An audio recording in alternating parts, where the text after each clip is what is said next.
helai hi helai kong pol hi cycle kal nan chaw ti ani a chuwang chuan kal mia lo tur in kal vei chuan an lo pe cheu mo an lo ti tlu cheu ni pon thiam lo min ti ni chuwang chuan cycle kong an kal mia lo tur ani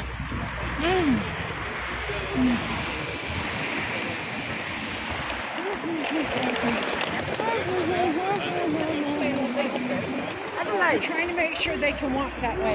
yeah, okay. It's just a car park today, but in the 1860s, it was a long, thin building. Why would you have a long, thin building? What would be the purpose? If you were to say to yourself, I need a building for this purpose, and your conclusion would be it would have to be a long, thin building, what would be the purpose? Shelter. Pardon? Shelter for nine shelter. No. It's a alley for playing ball. A long, thin building. So it was where that fence is. So there's nothing to see. There's no point in going down there. Okay, this bust here, a politician. So he puts up this statue of William Booth, basically saying, I want to identify with him. Yeah. You know what he did for you. Look at what I can do for you. He went on to be a highly successful local politician, member of parliament, Labour member of parliament. There's a primary school named after him, and his name has gone out of my head, but I think it is...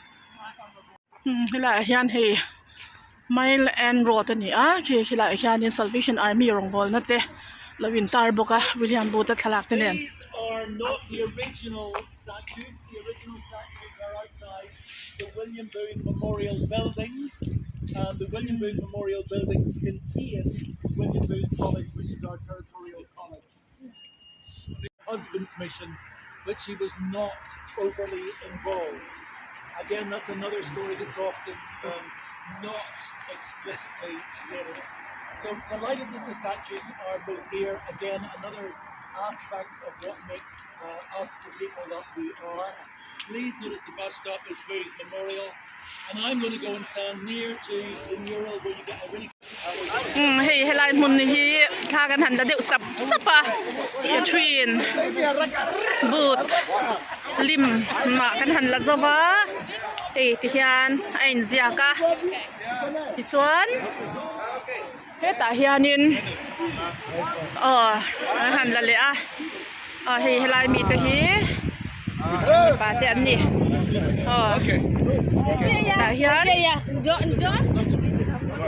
ei ti hian ain za ti hian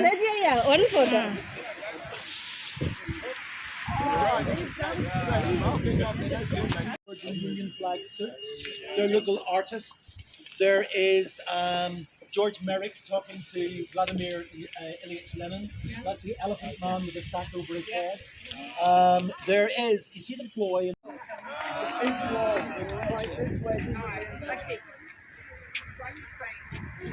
now photo One of them is that they financed it. Okay. what is that church onion It's a Dutch style. it's not the Salvation Army church Hilai blind beggar kan ti thin khani a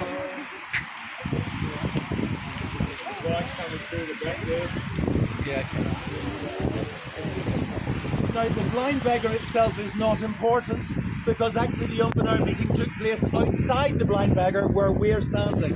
So 2nd of July 1865, they noticed a man, they chatted to a man, they heard that he was a preacher, they asked him to speak, they were so impressed by his preaching that they invited him to the tent. I'll tell you the true story when we get to the site of the tent. Also, one of the things that interests me is that I often see drawings of a Salvation Army open air here. Whitechapel Station ani helai hi nge ti don ni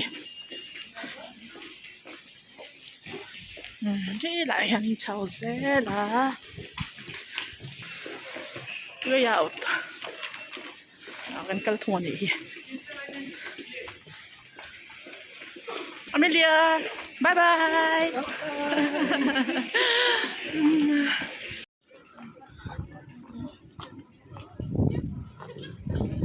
Police garden.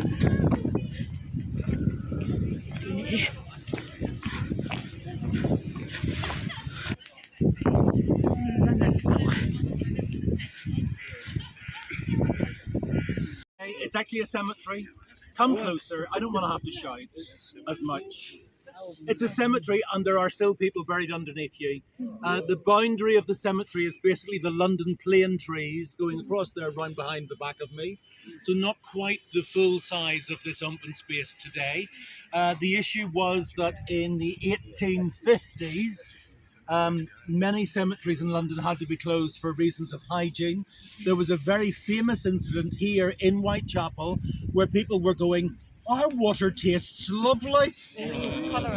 And then lots of people died because the water had actually been coming in a tent, which continued on to the expression of the Salvation Army that you are involved with today. You'll be familiar with an image like this, and we know exactly what happened inside the tent because it is identical to any Salvation Army worship that I have been to. Risky statement, but I'll go with it. So what happened